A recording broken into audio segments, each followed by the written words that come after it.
the hell?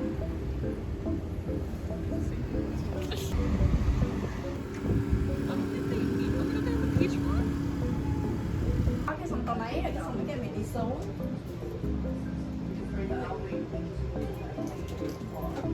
Hả?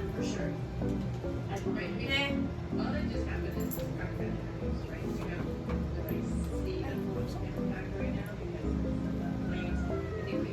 Đói lắm mà, cái gì?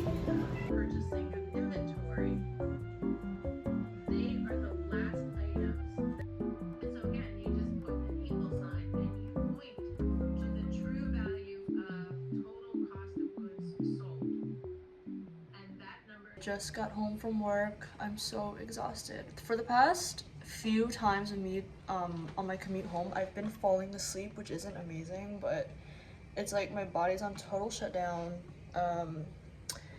And yeah, I'm not that stressed about my midterm because I feel like I'm in a good spot, but there's still work to do, obviously. The only priorities that I have right now is literally to wash my hair because it's so greasy and to put food into my body. So I will need to eat first, and then I have a meeting to do, and then I'm gonna do my homework.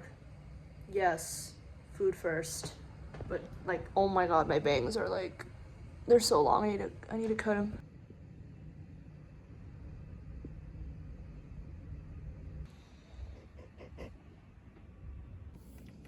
Come over this side.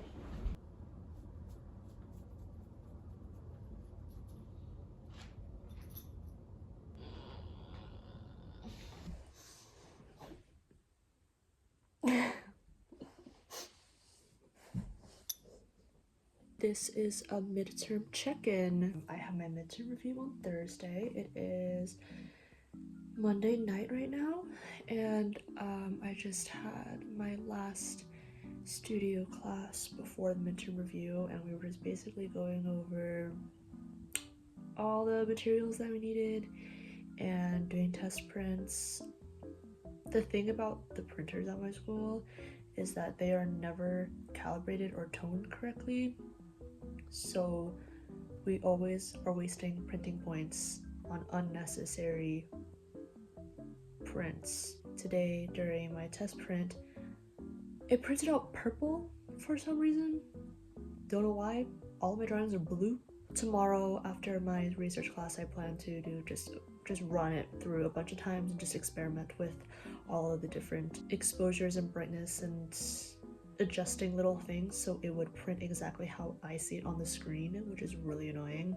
But I realized that I never talked about my research topic or the concept around my capstone, and I kind of want to document that right now and just like do a quick little update of where it's at the moment, because I kind of just want to look back on this and see how I describe it now in the beginning of March 2025.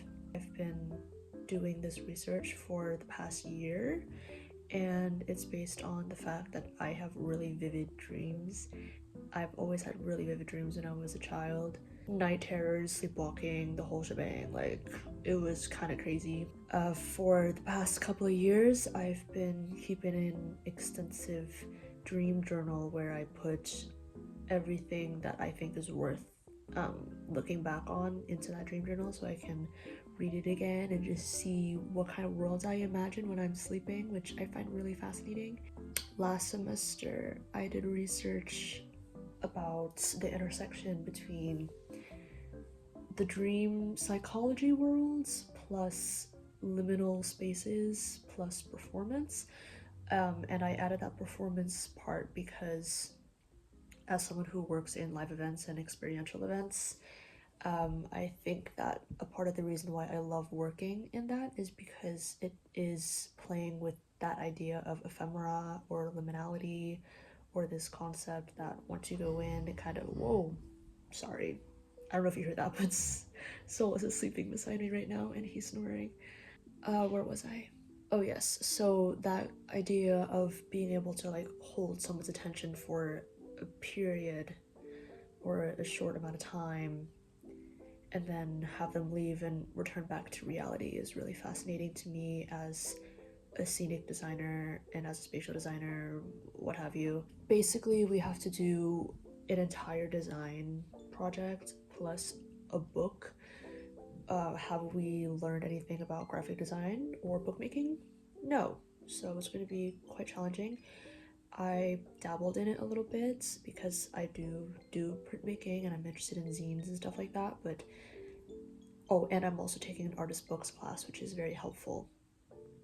So I will be having the help of my professor for this last semester while I try to make this thesis book. Where I'm at the moment is trying to ground that abstract idea of dreamscapes and liminal spaces into a tangible world, because I don't really want to do a set design based project for my final project in design academia, because I think it's a cop out.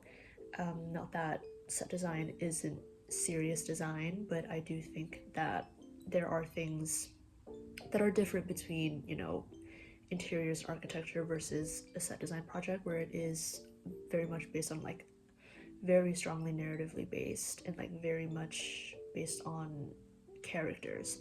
So the difference to me is that interior design is very much speaking to the human experience and the effects of that, and it's a little bit more, it has a little bit more longevity.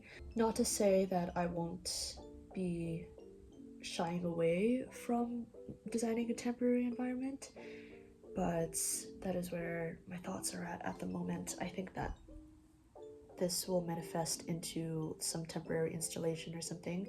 I chose the Brooklyn Army Terminal as my site, which has been a challenge to say the least, because it used to be operated and run by the US military. It was the biggest concrete structure in the world at some point, and I've just been having a really hard time finding the construction drawings for it, so it's just another layer of work that I have to do in terms of like being able to even produce drawings for this project.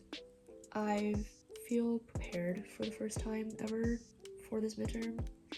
The only thing that I think I have to wrap up is talking about it, because I feel like I've been sitting and scheming on this idea for so long. Now I just need to convince other people that it's worth caring about. And yeah, that is where I am at. I'm going to eat this tiramisu that I made. I made 10 pans of this tiramisu, by the way, for all my friends, and I have yet to try it. So I'm gonna eat it now, have a little break. This is what it looks like. And then finish up all the like little tweaks that I talked about with my professor today. And it should be a good chill night. Just steaming them, and that seemed to work perfectly. And at this point, I was almost done. Doing? That's me. Yes. What are you? Stop zooming out. Wait.